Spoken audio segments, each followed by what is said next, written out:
Ang misyon ay hindi natatapos sa ating mga iglesia. Ito ay patuloy na isinasabuhay sa ating mga tahanan, sa ating mga komunidad at sa bawat puso na nagmamahal sa Diyos.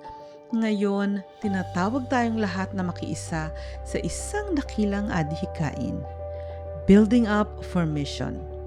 Ang Central Luzon Province's mission ay naglulunsad ng isang pambihirang pagtutulungan, ang CLPM Headquarters Development Partnership Campaign. Hindi lamang ito tungkol sa pagtatayo ng isang gusali, kundi sa pagtutulungan ng mga anak ng Diyos upang itayo ang tahanan ng misyon. Isang lugar kung saan uusbong ang mga programa, manggagawa at paglilingkod para sa kaharian ng Diyos. Sa ilalim ng unang pamamaraan na tatawaging 5,000 Families for the Mission Home, inaanyayahan ang bawat pamilya na maging katuwang sa gawaing ito bilang isang Mission Home partner. Layunin nating magkaisa bilang isang malaking pamilya sa pananampalataya.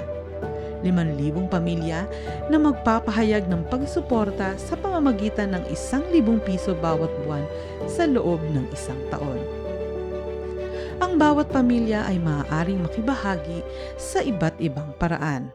Una, sa tithes and offering envelope na ilalagay sa others bilang CLPM Headquarters Project.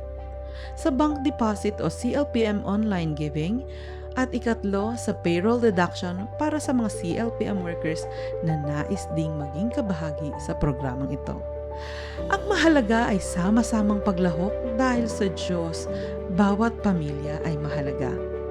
Bilang pagkilala, ang bawat Mission Home Partner ay tatanggap ng Mission Home Partner Plaque at ang kanilang mga pangalan ay itatala sa Wall of Faith ng bagong CLPM Headquarters.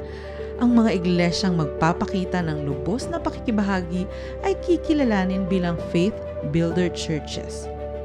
Sa bawat quarter, tayo ay magtitipon sa pasasalamat upang ipagdiwang ang mga kwento ng pananampalataya sa mga panalangin ng pag-asa at ang kabutihang ginawa ng Diyos sa ating kalagitnaan. Ito ay higit pa sa proyekto. Ito ay pagkakaisa. Higit pa sa kontribusyon, ito ay partnership sa misyon ng Diyos.